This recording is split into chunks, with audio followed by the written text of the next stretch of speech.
सिद्धेभ्यः ओम नमः सिद्धेभ्यः ओम नमः सिद्धेभ्यः। नमो अरिहन्तानं नमो सिद्धाणं नमो आयरीयाणं नमो वज्झायाणं नमो लोये सव्वसाहुनं। बोलो देवादिदेव 1008 श्री श्रेयांसनाथ भगवान की जय। जिना आचार्य श्री जिन सेनाचार्य महामुनिराज की जय। संत शिरोमणि आचार्य गुरु और विद्यासागर जी महामुनिराज की जय। विद्याकुल शिरोमणि आचार्य श्री समय सागर जी महामुनिराज की जय। श्रमण शिरोमणि निर्यापक महाश्रमण मुनि पुंगो श्री सुधा सागर जी महामुनिराज की जय। समस्त मुनि संघ की जय। आइए गोमटसार जीवकांड हरिवंश पुराण जैन सिद्धांत प्रवेशिका और सुधा सागर भाग जिनवानी 4 ऐसे 4 विषयों पर इस वर्ष जो है हम सभी को अष्टम वर्ष का पेपर देना है। इसमें हरिवंश पुराण का रिवीजन विगत दिनों से हम कर रहे हैं। आज जो है सर्ग 48 हम प्रारंभ करते हैं। अथानंतर गौतम गंधर ने राजा श्रेनिक से कहा, हे श्रेनिक, अब मैं आगम के अनुसार क्रम से शंब और सुभानु कुमार की मनोहर उत्पत्ति का वर्णन करता हूं, उसे सुनो। राजा मधु का भाई कैठव, जिसका वर्णन पहले हो चुका है, अच्युत स्वर्ग में देव हुआ। जब उसकी स्वर्ग की आयु समाप्त होने लगी तब वह सत्यभामा के लिए पुत्र की इच्छा रखने वाले श्री कृष्ण के लिए एक सुंदर हार दे गया। सायंकाल के समय प्रद्युम्न की सहायता से जाम्बवती ने सत्यभामा का रूप धारण कर श्री कृष्ण के साथ उपभोग किया और वह हार प्राप्त कर लिया। उसी समय कैठव का जीव स्वर्ग से च्युत होकर जाम्बवंती के गर्भ में आ गया। गर्भ धारण कर जाम्बवंती अपने घर चली गई। इसके बाद सत्यभामा भी श्री कृष्ण के पास पहुंची और उनके साथ रमन कर उसने भी स्वर्ग से च्युत किसी जीव को गर्भ में धारण कर लिया। इस प्रकार दोनों रानियों का गर्भ बढ़ने लगा। जिस प्रकार चंद्रमा के बढ़ने से समुद्र में हर्ष उत्पन्न होता है, उसी प्रकार उन दोनों रानियों के गर्भ के बढ़ने से माता पिता और कुटुंबियों को हर्ष होने लगा। 9 महीने पूर्ण होने पर रानी जामवंती ने शंब नामक पुत्र को जन्मा और रानी सत्यभामा ने सूर्य के समान तेजस्वी सुभानु नामक पुत्र को जन्म दिया।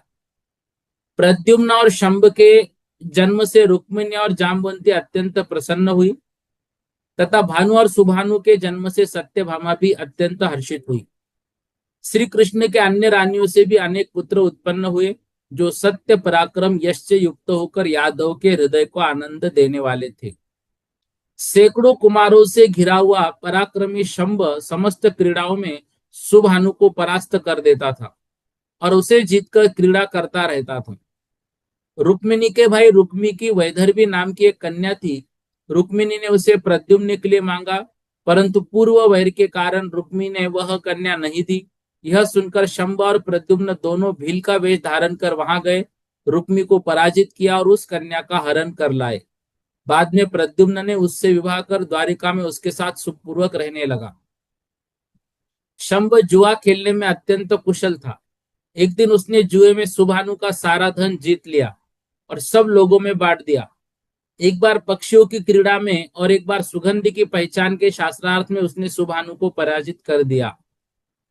एक बार अग्नि में शुद्ध किए हुए दिव्य वस्त्र और अलंकार प्राप्त कर उसने कृष्ण की सभा में भी सुभानु को पराजित कर दिया। अपने पराक्रम से प्रसन्न होकर कृष्ण ने उसे वर मांगने को कहा। शंभ ने 1 महीने का राज्य मांगा और उस अवधि में अनेक विपरीत कार्य किए। इससे कृष्ण ने उसे बहुत डांटा। एक दिन शंभ ने कन्या का रूप धारण कर रथ में बैठकर सत्यभामा की गोद में प्रवेश किया। सत्यभामा ने समझा कि यह कन्या उसके सुपुत्र सुभानु के लिए लाई गई है, इसलिए उसका विवाह सुभानु से करा दिया। विवाह के बाद शंभ ने अपना वास्तविक रूप प्रकट कर दिया। उसने एक ही रात में 100 कन्याओं के साथ विवाह कर अपनी माता जामवंती को अत्यंत प्रसन्न किया। सत्यभामा आदि रानियों के अन्य पुत्रों ने भी अनेक कन्याओं से विवाह कर क्रीड़ा करना आरंभ कर दिया। एक दिन शंभ अपने पितामह वसुदेव के पास गया और उनसे कहा कि अपने पृथ्वी पर बहुत कष्ट उठाकर विद्याधरों की कन्याएं प्राप्त की, जबकि मैंने बिना किसी कष्ट के एक ही रात में 100 कन्याओं से विवाह कर लिया। यह सुनकर वसुदेव ने उत्तर दिया, हे वत्स, तू दूसरों के प्रेरण से चलने वाला और घर में रहने वाला है, इसलिए हम दोनों में बहुत अंतर है। मैं विद्याधरों के नगरों में विचरण करने वाला हूँ और तू द्वारिका की रूपी कूप का मेंढक है। वसुदेव ने कहा कि विद्याधरों के नगरों में जो कुछ मैंने देखा और अनुभव किया वह अत्यंत अद्भुत और दुर्लभ है। यह सुनकर शंभ ने उनसे विनयपूर्वक कहा कि वे अपना चरित्र सुनाए। तब वसुदेव ने आनंद भेरी बजवाकर समस्त यादवों को एकत्र किया। सभा में अपने जीवन का विस्तृत वर्णन किया। उन्होंने लोकालोक का वर्णन, हरिवंश की परंपरा, अपनी क्रीड़ाएं, शौर्यपूर्व से छल पूर्वक निकलना तथा प्रद्युम्न और शंभ की उत्पत्ति तक का दिव्य चरित्र सुनाया। वसुदेव के अंतपुर की विद्याधरी स्त्रियां यह कथा सुनकर अत्यंत प्रसन्न हुई।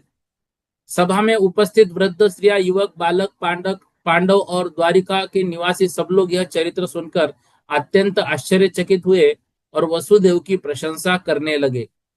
सभा समाप्त होने पर सब लोग अपने अपने स्थानों को लौट गए। वसुदेव की अद्भुत कथा फिर से नगर में प्रसिद्ध हो गई और घर घर में सुनाई जाने लगी। इसके बाद गौतम गंधर्व ने राजा श्रेणी के लिए यदुवंश के अनेक कुमारों का नामोल्लेख किया। उन्होंने अग्रसेन, शांतनु, समुद्र विजय, अचल, धरन, पूरन, अभिचंद्र आदि राजाओं के अनेक पुत्रों के नाम बताए। इसके बाद उन्होंने वसुदेव के पुत्रों का वर्णन किया। विजया सेना से अक्रूर, कुरु, क्षामा से ज्वलन, अग्निवेग, गंधर्व से वायुवेग, अमित गति, महेंद्रवती, महेंद्रगिरी, पद्मावती से दारू आदि आदि सब पुत्रों के नाम इसमें दिए हुए हैं। और ये सब उन्होंने पढ़े। बलदेव और कृष्ण ने भी के भी अनेक पुत्र हुए जो शस्त्र अस्त्र शास्त्र में निपुण और युद्ध कला में प्रवीण थे। उन यशस्वी यादवों के पुत्र पौत्र और संबंधी हजारों संख्या में थे। कुल मिलाकर 3.5 करोड़ कुमार थे जो अत्यंत पराक्रमी और कामदेव के समान सुंदर थे और निरंतर क्रीड़ा में रत रहते थे। इन वीर कुमारों से युक्त द्वारावती नगरी उस समय अत्यंत शोभायमान हो रही थी। गौतम स्वामी ने अंत में कहा कि जो बुद्धिमान मनुष्य इस यदु कुमारों के चरित्र को श्रद्धा और एकाग्र चित्त से सुनते हैं, वे रोगों से मुक्त होकर युवावस्था को प्राप्त करते हैं, उनका जीवन मंगलमय होता है। इस प्रकार से ये नाम का उल्लेख जिसमें यदुवंश का ऐसा यह सर्ग यहाँ पर समाप्त होता है। आगे इसके उपरांत भगवान महावीर की दिव्य ध्वनि के अनुसार गौतम गंधर्व ने कहा, हे श्रेणिक, अब मैं कृष्ण की छोटी बहन का वृत्तांत कहता हूँ।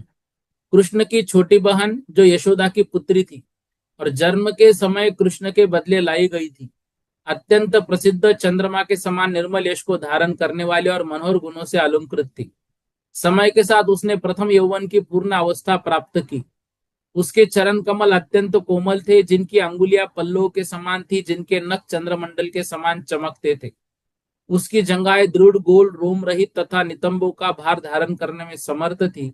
उसके उरु गोल उज्ज्वल थे। हाथी सुंड कदली कोमलता को लांघते अत्यंत शोभायमान प्रतीत हो रहे थे।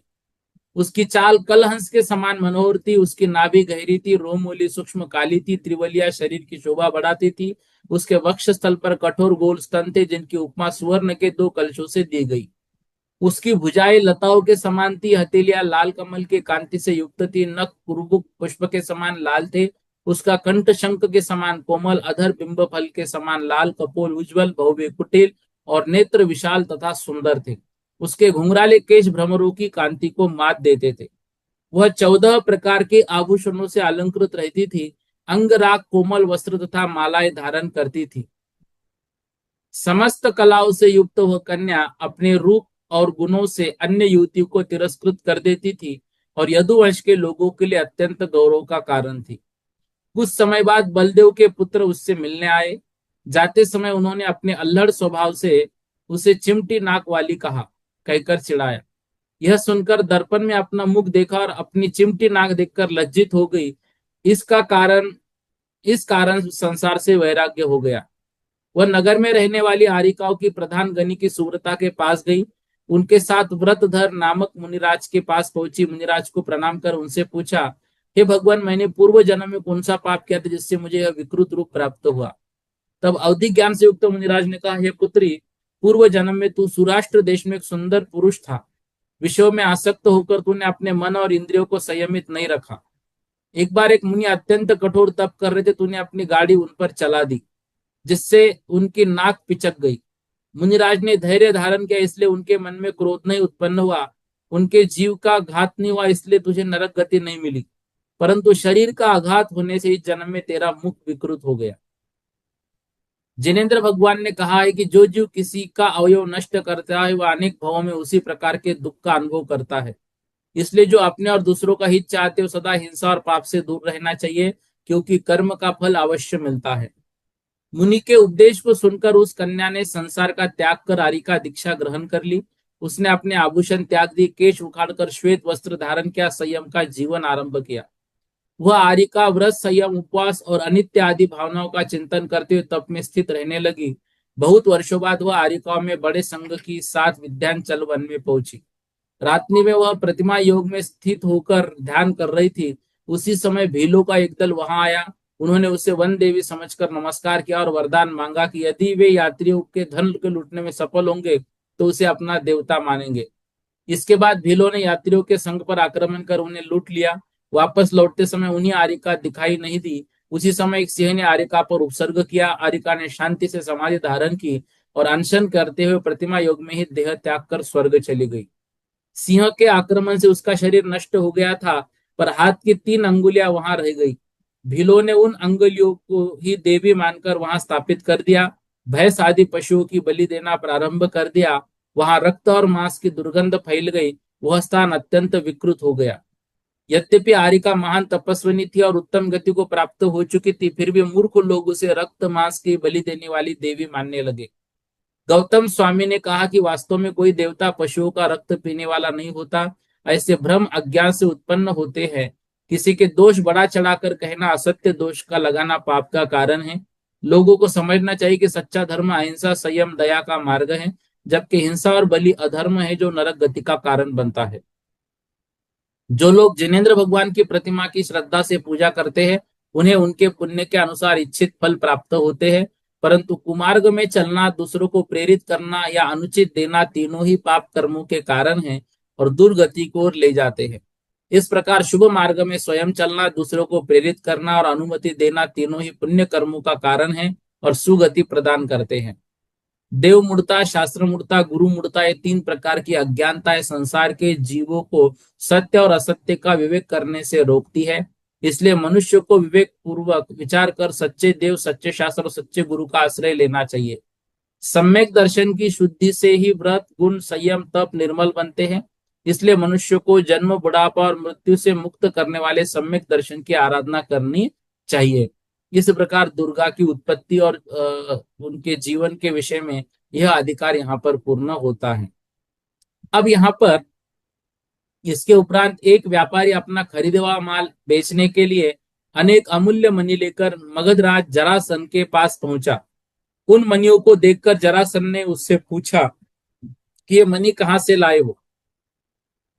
व्यापारी ने उत्तर दिया कि ये मणि द्वारिकापुरी से आए हैं, जहाँ अत्यंत पराक्रमी राजा कृष्ण निवास करते हैं।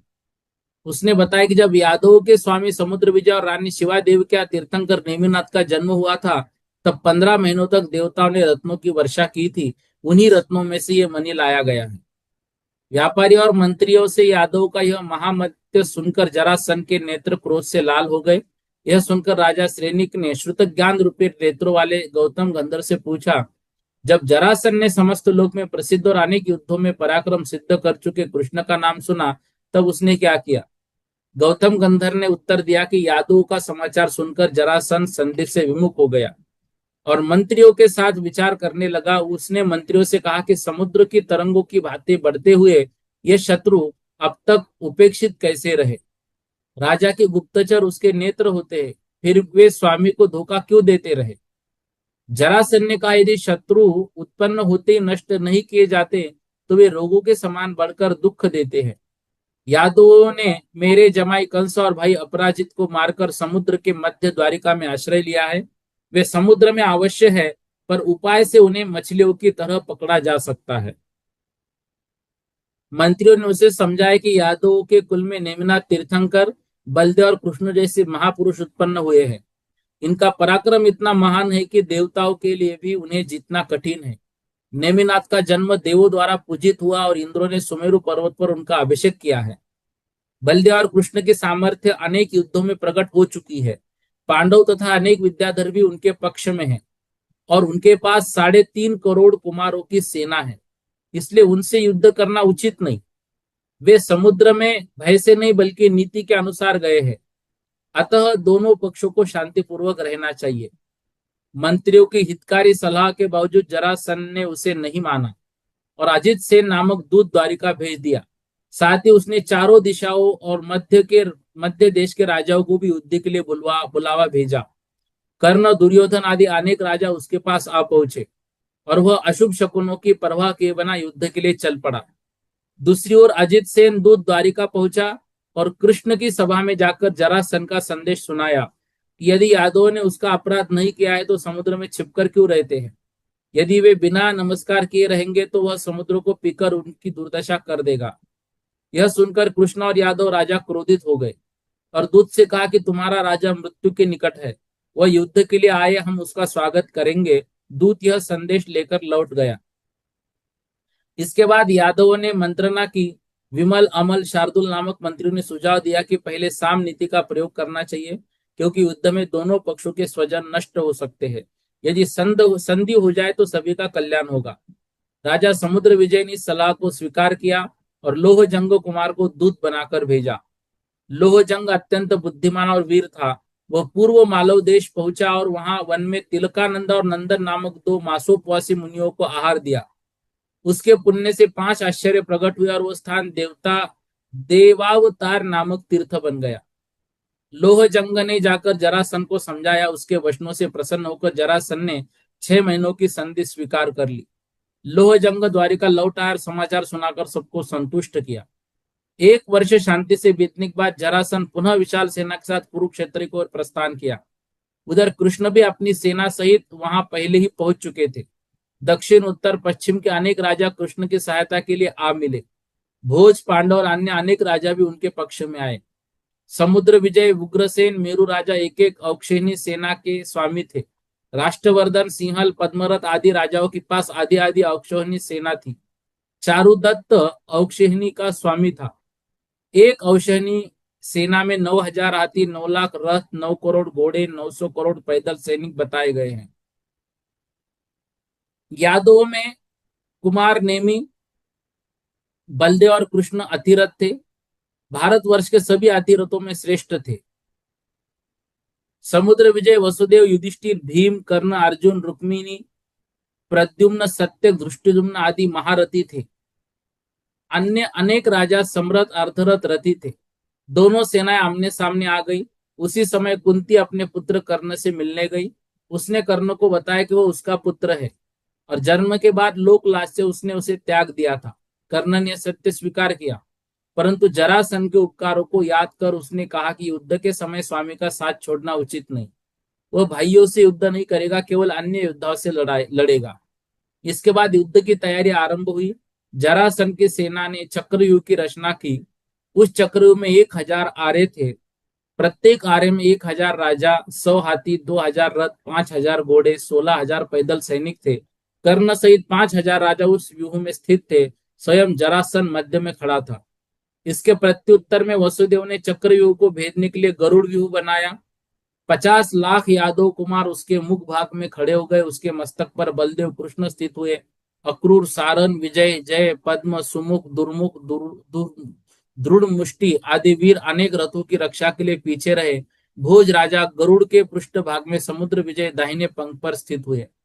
पांडव और बलदेव के पुत्र बाएं पंख पर खड़े हुए।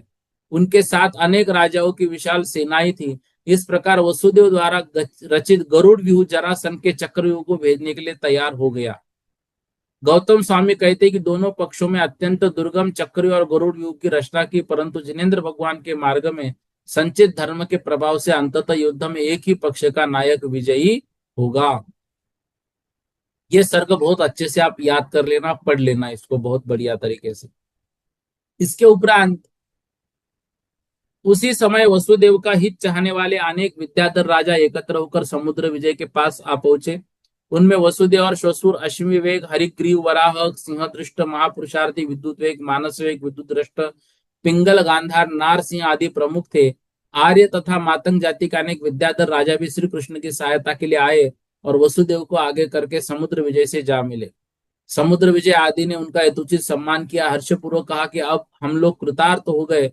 तब विद्याधर ने बताया कि इस युद्ध के कारण वसुदेव के विरोधी विद्याधर भी अत्यंत उद्विग्न हो उठे हैं। वे जरासंध की सहायता के लिए आने वाले हैं। यह सुनकर यादव ने परस्पर विचार किया। उन विरोधी विद्याधरों को शांत करने के लिए प्रद्युम्न, शंभ तथा अनेक पुत्रों के साथ वसुदेव को उन्हीं विद्याधरों के साथ विचार पर्वत की ओर भेज दिया।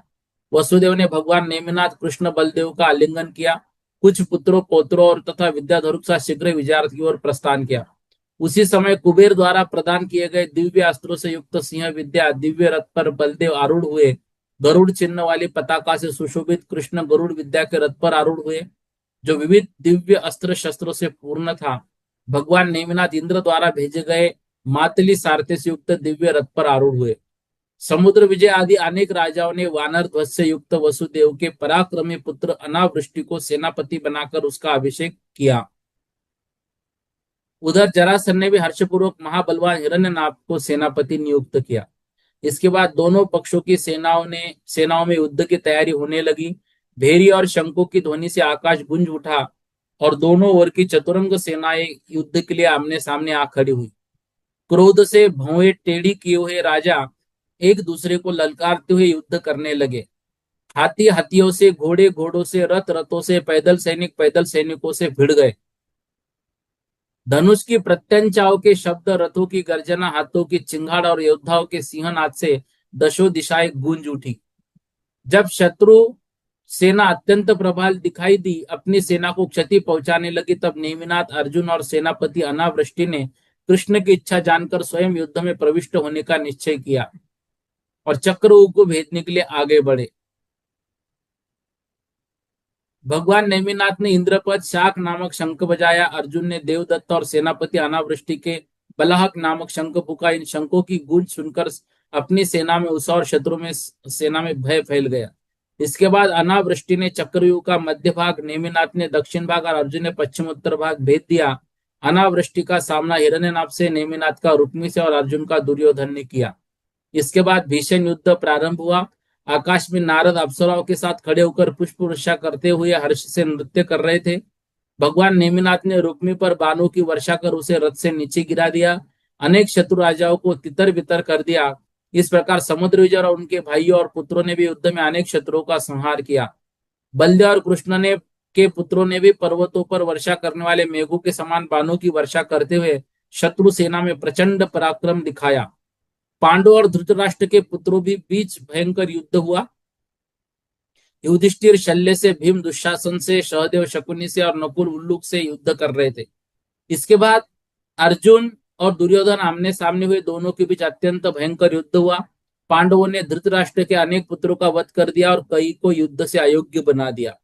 उधर कर्ण ने भी कृष्ण के पक्ष के अनेक योद्धाओं को अपने तीव्र बाणों से मार डाला। इसी बीच दोनों सेनाओं के सेनापति अनावृष्टि, हिरण्यनाभ बीच भीषण युद्ध होने लगा। हिरण्यनाभ ने अनावृष्टि के 790 बाणों से 27 बार घायल किया। अनावृष्टि ने भी 1000 बाणों से उसे 100 बार घायल कर दिया। हिरण्यनाभ ने अनावृष्टि की ध्वजा काट दी, परंतु अनावृष्टि ने तुरंत उसके धनुष, छत्र और सारथी को नष्ट कर दिया। तब हिरण्यनाभ ने दूसरा धनुष लेकर बाणों की वर्षा आरंभ की। अनावृष्टि ने परिघ फेंककर उसका रथ गिरा दिया। अब दोनों योद्धा तलवार और ढाल लेकर रथ से उतरकर आमने सामने हो गए। भीषण कड़क युद्ध करने लगे। अंत में अनावृष्टि ने अपनी तलवार से हिरण्यनाभ की भुजाएं काट दी, उसकी छाती भी विदर्भ की और वह प्राणहीन होकर पृथ्वी पर गिर पड़ा। सेनापति के मारे जाने पर उसकी सेना भयभीत होकर भागती हुई जरासंध की शरण में चली गई। उधर सैनिकों द्वारा प्रशंसित अनावृष्टि संतुष्ट होकर रथ पर चढ़कर बलदेव और कृष्ण के पास पहुंचा। बलदेव और कृष्ण ने चक्रव्यूह को भेदने वाले महापराक्रमी नेमिनाथ अर्जुन और अनावृष्टि का उल्लंघन किया। सूर्यास्त होने पर जरासंध की सेना विषाद भरकर अपने शिविरों में लौट गई। इधर नेमिनाथ की कृपा से उत्साहित यादव सेना शत्रु के नाश से अत्यंत प्रसन्न होकर अपने शिविरों में लौट आई। अब ये युद्ध का वर्णन जो है ये आप पढ़ लेना। इसके उपरांत दूसरे दिन जब सूर्य के प्रकाश से पृथ्वी का मध्य भाग प्रकाशित हो गया, तब जरासंध और कृष्ण दोनों अपनी अपनी सेनाओं के साथ युद्ध के लिए निकल पड़े। पहले की भांति दोनों पक्षों की सेनाओं ने व्यूह रचना की और अनेक राजा अपने अपने स्थान पर स्थित होकर युद्ध के लिए तैयार हो गए।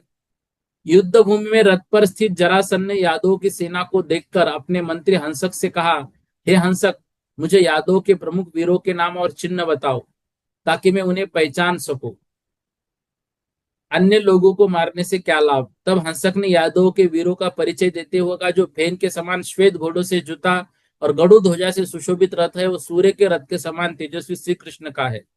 जो तोते के समान हरे घोड़ों से युक्त बैल की ध्वजा से शोभित है, वह शूरवीर अरिष्ट नेमि का रथ है। कृष्ण के दाहिने ओर जो ताल ध्वजा वाला रथ है, वो बलदेव का है। कृष्ण के घोड़ों और वानर ध्वजा से युक्त विशाल रथ है, वो सेनापति का है, कृष्ण वर्ण। इसके बाद उसने युधिष्ठिर, अर्जुन, भीम, समुद्र विजय, अक्रूर, सत्यक, महानेमी, भोज, जरत कुमार, सिंहल, मुर्राज, पद्मरस, सारुण, मेरुदत्त, विदुरथ आदि अनेक वीरों के रथों और ध्वजाओं का वर्णन किया। उसने कहा कि यादवों के रथ अनेक रंगों के घोड़ों से युक्त है, उनकी संख्या सैकड़ों हजारों में है। यह सुनकर जरासंध ने अपने सारथी से कहा, मेरा रथ तुरंत यादवों की रथ की ओर ले चलो। रथ आगे बढ़ते उसने बाणों की वर्षा करके यादव सेना को आच्छादित कर दिया। उसके पुत्र भी क्रोध से भरकर युद्ध में उतर पड़े। जरासंध का सबसे बड़ा बड़ा पुत्र काल यवन मलय नामक हाथी पर सवार होकर अत्यंत उग्र युद्ध करने लगा। उसके साथ ये बहुत सारे राजा भी युद्ध करने लगे। युद्ध भूमि में गिरते हुए मनुष्य, हाथी, घोड़े और रथों से चारों ओर भयंकर दृश्य उपस्थित हो गया। वसुदेव के पुत्रों ने काल यवन को घेर लिया और उसके साथ भयंकर युद्ध हुआ। काल यवन ने चक्र और नाराज बाणों से अनेक कुमारों के सिर काट डाले, जिससे रक्त से भीगी हुई पृथ्वी कमलों से सजी हुई प्रतीत होने लगी। यह देखकर कुमार सारन क्रोधित हो उठा और एक ही तलवार के प्रहार से काल यवन का वध कर दिया। इसके बाद जरासंध के अन्य पुत्र युद्ध के लिए आगे बढ़े, परंतु कृष्ण ने अर्धचंद्र बाणों से उनके सिर काटकर उन्हें भी मृत्यु को प्राप्त करा दिया। अब स्वयं जरासंध क्रोध से धनुष तानकर रथ सहित कृष्ण के सामने आ गया। दोनों पराक्रमी वीर एक दूसरे को अपमानित करते हुए भयंकर युद्ध करने लगे। जरासंध ने पहले अग्नि के समान प्रज्वलित नागास्त्र छोड़ा। कृष्ण ने तुरंत गारुडास्त्र चलाकर उसे नष्ट कर दिया। उसने संवर्तक अस्त्र छोड़ा। कृष्ण ने महाश्वन अस्त्र से उसे दूर कर दिया। वायु अस्त्र से उत्तर में कृष्ण ने अंतरिक्ष अस्त्र चलाया। अग्नि अस्त्र वारुणास्त्र को शांत किया और वैरोचन अस्त्र को महेंद्र अस्त्र से नष्ट कर दिया। राक्षस बाण का उत्तर कृष्ण ने नारायण अस्त्र से दिया। तामस अस्त्र को भास्कर अस्त्र से समाप्त किया। अश्वग्रीव शस्त्र और ब्रह्मशिरस अस्त्र को रोक दिया। इस प्रकार जरासंध के सभी अस्त्र निष्फल हो गए। जब सभी अस्त्र व्यर्थ हो गए, तब जरासंध ने धनुष छोड़कर हजार यक्षों द्वारा रक्षित अपने चक्र रत्न का स्मरण किया। स्मरण करते सूर्य के समान तेजस्वी चक्र रत्न उसके हाथ में आ गया। उसने उसे घुमाकर कृष्ण की ओर फेंक दिया। उस चक्र को रोकने के लिए कृष्ण के पक्ष के राजाओं ने भी अपने अपने चक्र और अस्त्र चलाए। कृष्ण गदा और शक्ति लेकर आगे बढ़े। बलदेव हल मुसल लेकर, भीम गदा लेकर, अर्जुन अनेक अस्त्र लेकर और युधिष्ठिर शक्ति लेकर आगे आए। समुद्र विजय और अक्षोभ्य भी आदि राजाओं ने भी उस चक्र को रोकने के लिए अस्त्र चलाए, परंतु भगवान नेमिनाथ अवधि ज्ञान से भविष्य जानते हुए शांत खड़े रहे। वह चक्र रत्न धीरे धीरे आगे आया। नेमिनाथ तथा कृष्ण की प्रदक्षिणा करके अंत में कृष्ण के दाहिने हाथ में आकर स्थित हो गया। उसी समय आकाश में दुंदुभिया बज उठी, पुष्पवृष्टि होने लगी। देवताओं ने घोषणा की कि नवम नारायण प्रकट हुआ है।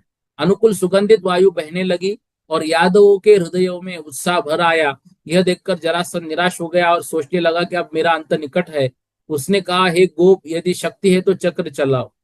कृष्ण ने विनय पूर्वक कहा, मैं चक्रवर्ती हो चुका हूं, इसलिए मेरे शासन में आ जाओ, मैं तुम्हारे अपराध को क्षमा करता हूं। परंतु अहंकारी जरासंध ने स्वीकार नहीं किया, युद्ध जारी रखा। तब कृष्ण ने क्रोधित होकर चक्र रत्न घुमाकर छोड़ा। वह चक्र तुरंत जाकर जरासंध की छाती को भेद कर उसे मारकर फिर कृष्ण के हाथ में लौट आया। इसके बाद कृष्ण ने 5 जन ने शंख बजाया और नेमिनाथ अर्जुन तथा सेनापति अनावृष्टि ने भी अपने अपने शंख बजाए। चारों ओर विजय घोष होने लगा। शत्रु तथा मित्र दोनों सेनाएं भय छोड़कर कृष्ण की अधीनता स्वीकार करने लगे। दुर्योधन, द्रोण और दुशासन आदि ने संसार से वैराग्य लेकर मुनि विदुर के पास जाकर जिन दीक्षा ग्रहण कर ली। कर्ण ने भी सुदर्शन उद्यान में तंबोर मुनिराज से दीक्षा लेकर मोक्ष मार्ग का आश्रय लिया। जहां कर्ण ने अपने स्वर्णमय कुंडल छोड़े थे, वह स्थान कर्ण सुवर्ण नाम से प्रसिद्ध हुआ।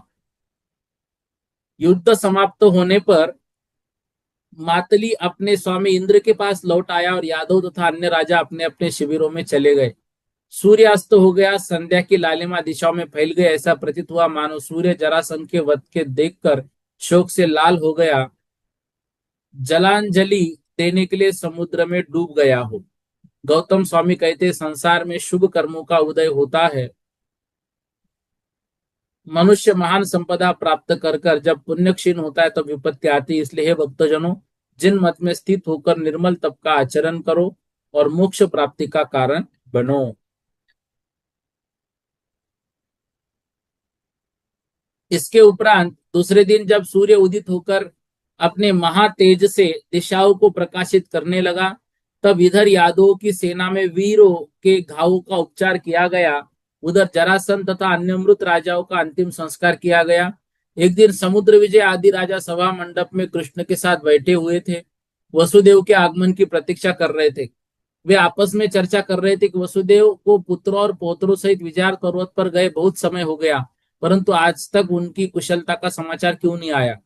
इस प्रकार परस्पर वार्तालाप करते हुए स्नेह से भरे हृदय वाले और बालक तथा वृद्धों सहित बैठे हुए राजा चिंतित थे। उसी समय आकाश में बिजली के समान चमकती हुई अनेक विद्याधरिया वेगवती नाग कुमारी के साथ वहां आ पहुंचे। उन्होंने आशीर्वाद देते हुए कहा, आप लोगों को गुरुजनों के द्वारा दिए गए आशीर्वाद आज सफल हो गए। इधर पुत्र कृष्ण ने जरासंध का नाश कर दिया, उधर पिता वसुदेव ने विद्याधरों को परास्त कर दिया। उन्होंने बताया, वसुदेव पुत्रों और पौत्रों सहित कुशल पूर्वक है और उन्होंने अपने ज्येष्ठ जनों के चरणों में प्रणाम तथा पुत्रों को प्रति आलिंगन आलिंगन संदेश भेजा है। यह सुनकर अत्यंत प्रसन्न हुए राजाओं ने नाग कुमारी से पूछा, वसुदेव ने विद्याधरों से किस प्रकार जीता। तब नाग कुमारी ने कहा कि वसुदेव ने विजयार्थ पर्वत पर पहुंचकर अपने श्वशुर और साले आदि विद्याधरों से मिलकर जरासंध की सहायता के लिए आने वाले विद्याधरों को रोक लिया। जब दोनों पक्ष की सेनाओं का सामना हुआ, तब घोर युद्ध आरंभ हुआ और लोगों को प्रलय की आशंका होने लगी। हाथी, घोड़े, रथ और पैदल सैनिकों के बीच भयंकर युद्ध होने लगे।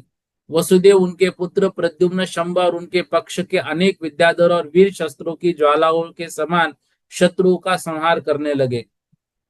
इसी समय देवताओं ने आकाश से घोषणा की कि वसुदेव का पुत्र कृशम नवम नारायण हो गया और उसने अपने पुत्र शत्रु जरासंध को उसके चक्र से मार डाला है।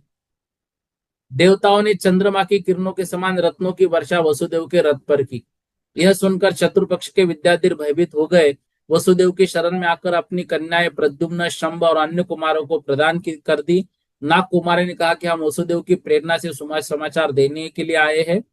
अनेक विद्याधर राजा उपहार लेकर वसुदेव के साथ यहाँ आ रहे हैं। इतना कहती आकाश विद्याधरों के विमानों से भर गया। वे विमान से उतरकर बलदेव और कृष्ण को नमस्कार करने लगे और अनेक प्रकार के उपहार अर्पित किए। बलदेव और कृष्ण ने भी पिता वसुदेव को नमस्कार किया और वसुदेव ने दोनों को आलिंगन कर उनकी प्रशंसा की। वसुदेव ने समुद्र विजय आदि गुरुजनों को प्रणाम किया और प्रद्युम्न आदि ने भी सभी बंधु बांधवों को यथोचित नमस्कार किया। इसके बाद जिनके सभी मनोरथ पूर्ण हो चुके थे, ऐसे बलदेव कृष्ण समस्त सेना के साथ पश्चिम दिशा की ओर चले। जहां जरासंध के वध से यादवों में आनंद नृत्य किया था, वह स्थान आनंदपुर के नाम से प्रसिद्ध हो गया। वह अनेक जैन मंदिर बन गए। इसके बाद कृष्ण ने चक्र रत्न की पूजा करके देव, असुर, मनुष्यों से दक्षिण भरत क्षेत्र को जीत लिया। 8 वर्षों तक उन्होंने सभी विजित राजाओं को अधीन करके अपने साम्राज्य का विस्तार किया। इसके बाद वे कोटिक शिला नामक पवित्र स्थान पर गए। यह वही शिला है जहां अनेक करोड़ मुनिराज सिद्ध पद को प्राप्त हुए। कृष्ण ने उस शिला की पूजा की और अपनी भुजाओं से उसे 4 अंगुल ऊपर उठाया वह शिला 1 योजन लंबी, 1 योजन चौड़ी और 1 योजन ऊंची थी तथा देवताओं के द्वारा सुरक्षित थी। पूर्व काल में त्रिपृष्ठ नारायण ने उसे अपनी भुजाओं तक, द्विपुष्ट ने मस्तक तक, स्वयंभू ने कंठ तक, पुरुषोत्तम ने वक्ष स्थल तक, नृसिंह ने हृदय तक, पुंडरिक ने कमर तक, दत्तक ने जांघों तक, लक्ष्मण ने घुटनों तक और नवम नारायण कृष्ण ने उसे 4 अंगुल ऊपर उठा लिया। इससे सबको ज्ञात हो गया कि श्री कृष्ण महान बलशाली है। इसके बाद कृष्ण अपने बंधुओं सहित द्वारिका लौट आए। वहां वृद्ध जनों के आशीर्वाद के साथ उन्होंने द्वारिका में प्रवेश किया, जो सुंदर गोपुर और स्वर्ग के समान भव्य भवनों से युक्त थी। उनके साथ आए भूमि गोचरी और विद्याधर राजाओं को महलों में ठहराया गया और भोग्य पदार्थ प्रदान किए गए। तत्पश्चात सभी राजाओं ने बलदेव और कृष्ण का अर्ध भरत क्षेत्र के स्वामी के रूप में राज्याभिषेक किया। कृष्ण ने जरासंध के दूसरे पुत्र सहदेव को राजगृह का राजा बनाकर मगध देश का चौथाई भाग उसे दे दिया। उग्रसेन के पुत्र मथुरा महानेमी को शोकपुर, पांडवों को हस्तिनापुर, रुधिर के नाती रूपक नाम को कौशल देश प्रदान किया। इस प्रकार कृष्ण ने सभी राजाओं को उनके योग्य स्थानों पर स्थापित किया। इसके बाद पांडवों आदि राजा अपने अपने स्थानों को चले गए। यादव लोग द्वारिका में देवताओं के समान सुखपूर्वक रहने लगे। कृष्ण के 7 दिव्य रत्न थे: सुदर्शन चक्र, शारंग धनुष, सोनदंड खड़ग, कौमुदी गदा, अमुक शक्ति, 5 जन्य शंख, कौस्तुभी मणि। ये सभी देवताओं द्वारा पूजित और दिव्य तेज से युक्त थे। बलदेव के 5 दिव्य रत्न थे: अपराजित, हल, गदा, मूसल, शक्ति, दिव्यमाला। ये सभी देवताओं द्वारा पूजित थे। 16,000 प्रमुख राजा और 8,000 देव उनके सेवक थे। 16,000 सुंदर स्त्रियां कृष्ण की सेवा करती थी और 8,000 स्त्रियां बलदेव की सेवा करती थी। गौतम स्वामी कहते हैं, जिन धर्म का पालन करने वाले समस्त पृथ्वी के अधिपति यादव लोग द्वारिका में हेमंत, शिशिर, वसंत, ग्रीष्म, वर्षा और शरद ऋतु के अनुरूप स्थानों में रहते विविध भागों का आनंद लेते रहे। इस प्रकार हरिवंश पुराण का यह 53वां सर्ग यहाँ पर समाप्त होता है। देखिए, द्रौपदी हरण और पुनः उद्धार, दक्षिण मथुरा की स्थापना। इसके उपरांत राजा श्रेनिक ने पुनः पांडवों की स्थिति के विषय में प्रश्न किया। तब संदेह रूपी अंधकार को नष्ट करने वाले सूर्य के समान गौतम गंधर्व इस प्रकार कहने लगे: जब पांडव हस्तिनापुर में विधि पूर्वक रहने लगे, तब कुरु देश की प्रजा अपने पूर्व स्वामियों को प्राप्त कर अत्यंत प्रसन्न हुई। पांडवों के सुखदायक न्यायपूर्ण राज्य के आरंभ होने पर देश के सभी वर्ण और आश्रमों के लोग धृतराष्ट्र के पुत्र दुर्योधन आदि को पूर्णतः भूल गए। एक दिन स्वभाव से कलहप्रिय और सर्वत्र निर्बाध विचरण करने वाले नारद पांडवों के घर आए। पांडवों ने उनका अत्यंत आदर किया, परंतु जब द्रौपदी के भवन में पहुंचे तब द्रौपदी आभूषण धारण करने में व्यस्त थी, इसलिए वह जान ही न सकी कि नारद कब आए और कब चले गए। द्रौपदी के इस व्यवहार से नारद क्रोध से जल उठे, जैसे तेल मिलने से अग्नि प्रज्वलित हो जाती है। उन्होंने निश्चय किया कि द्रौपदी को दुख पहुंचाना चाहिए। इसी विचार से पूर्व धात की खंड के भरत क्षेत्र की ओर आकाश मार्ग से चले गए। वे अंग देश की अमरकंकापुरी पहुंचे और वहां स्त्रियों के प्रति आसक्त और शोभायुक्त राजा पद्मनाभ को देखा। राजा ने नारद का स्वागत किया, अपना अंतपुर दिखाया और पूछा कि क्या आपने कहीं और ऐसी सुंदर स्त्रियां देखी है। नारद ने इस अवसर को अनुकूल समझकर द्रौपदी को अद्वितीय सौंदर्य का ऐसा वर्णन किया कि राजा पद्मनाभ उसके प्रति अत्यंत आकृष्ट हो गया। उन्होंने द्रौपदी के निवास स्थान और उसके भवन का पता भी दिया, वहां से चले गए। द्रौपदी को प्राप्त करने की इच्छा से पद्मनाभ कठोर तप करके पाताल लोक में रहने लगा और संगमक नामक देव की आराधना की। आराधना से प्रसन्न होकर वो देव रात्रि में सोती हुई द्रौपदी को उठाकर पद्मनाभ की नगरी में ले आया और उसे राजभवन उद्यान में छोड़ दिया। राजा पद्मनाभ ने वहां जाकर द्रौपदी को देखा। द्रौपदी अपनी शैया से जाग तो गई थी, परंतु स्वप्न ऐसा समझकर बार बार आंखें बंद कर रही थी। तब पद्मनाभ ने उसके पास जाकर मधुर वचन कहते हुए कहा कि यह स्वप्न नहीं है, धात की खंड द्वीप है। मैं पद्मनाभ हूँ, नारद ने तुम्हारा सौंदर्य बतलाया था, मेरे आराधित देव तुम्हें यहाँ ले आए हैं। यह सुनकर द्रौपदी अत्यंत व्याकुल हो गई और उसे लगा कि उस पर बड़ा संकट आ पड़ा है। उसने निश्चय किया कि जब तक अर्जुन का दर्शन नहीं होगा तब तक वह आहार नहीं करेगी। उसने अपने केशों को वेणी में बांध लिया और संयम पूर्वक रहने लगी। द्रौपदी ने राजा पद्मनाभ से कहा कि बलदेव और कृष्ण मेरे भाई है, अर्जुन मेरे पति युधिष्ठिर और भीम महान वीर है, सहदेव नकुल भी अत्यंत पराक्रमी है। उनके रथ जल और स्थल में किसी के द्वारा रोके नहीं जा सकते। इसलिए यदि तू अपने और अपने बंधु का कल्याण चाहते तो मुझे तुरंत वापस भेज दे। परंतु पद्मनाभ ने यह बात नहीं मानी। तब द्रौपदी ने कहा कि यदि 1 मास के भीतर मेरे स्वजन यहाँ नहीं आते हैं, तब तुम्हारी इच्छा के अनुसार जो उचित हो वह करना। पद्मनाभ ने शर्त स्वीकार कर ली, अपनी स्त्रियों के साथ उसे प्रसन्न रखने का प्रयास करने लगा। द्रौपदी भय छोड़कर अपने पति की प्रतीक्षा करते हुए निरंतर रोती रही, आहार विहार त्याग कर तप के समान जीवन बिताने लगी। उधर जब द्रौपदी अचानक लुप्त हो गई, तब पांडवों को अत्यंत व्याकुल हुए। उन्होंने श्री कृष्ण को समाचार दिया। कृष्ण ने यह सुनकर समस्त भरत क्षेत्र में खोज करवाई, परंतु उसका कहीं पता नहीं चला। एक दिन कृष्ण सभा में बैठे थे, तभी नारद वहां आए। उन्होंने बताया कि द्रौपदी धातकी खंड द्वीप में अमरकंकापुरी में पद्मनाभ के घर है। उसका शरीर अत्यंत दुर्बल हो गया, निरंतर रोती रहती है और वहां की स्त्रियां उसकी सेवा करती है।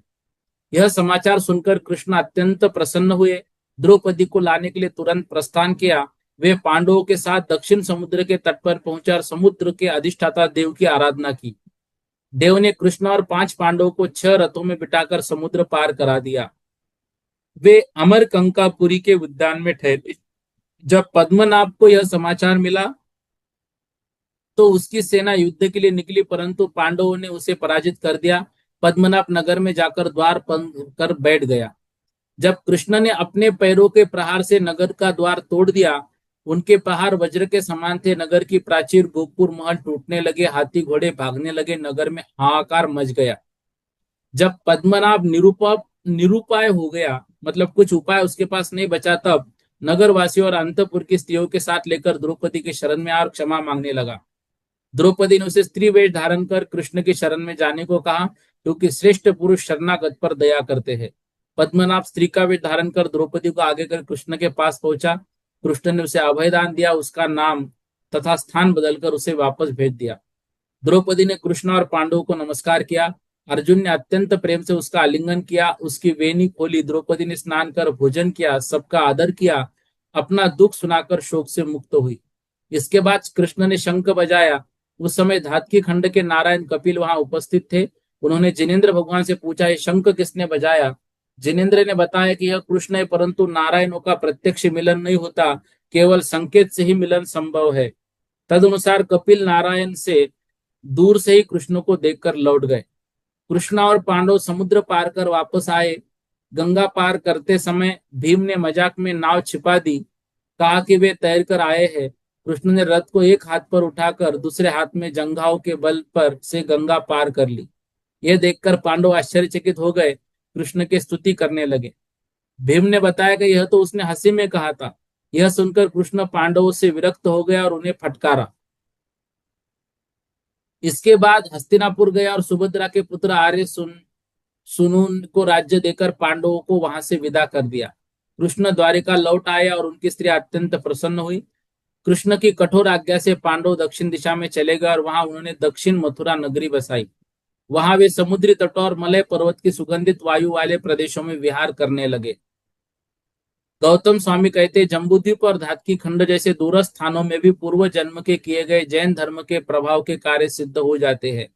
इस प्रकार जिन सेनाचार्य कृत हरिवंश पुराण के अरिष्ट नेमि पुराण भाग में द्रौपदी के हरण, पुनः उद्धार, दक्षिण मथुरा की स्थापना का वर्णन करने वाला यह 54वां सर्ग यहाँ पर समाप्त होता है। कल 55वां सर्ग यहाँ से पढ़ते हैं।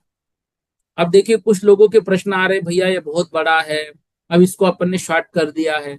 फिर आपको बोला कि इसमें जो जो मुख्य वर्णन आया, मुख्य जो कथाएं आई, जो प्रसिद्ध कथा है, उसको आप अच्छे से कर लेना। जो जो बातें मैं बोल रहा हूँ वो अच्छे से आप देख लेना। अब इससे अधिक और क्या कर सकते हैं? स्तुति दीदी, आप भी यही प्रश्न कल से भेज रहे हैं। ऐसे नहीं।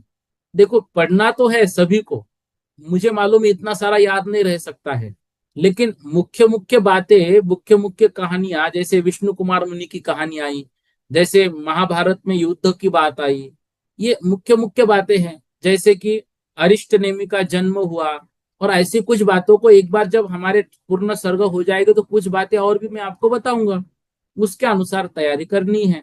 ठीक है? सभी को परीक्षा के लिए ऑल द बेस्ट, सब अच्छे से तैयारी कर लीजिएगा। बोधि समाधि परिणाम विशुद्धि स्वात्मोपलब्धि शोषोक्य सिद्धि चिंता मुनिम चिंतित वस्तुदानिम तमंदे मानस्य ममास्तु देवी।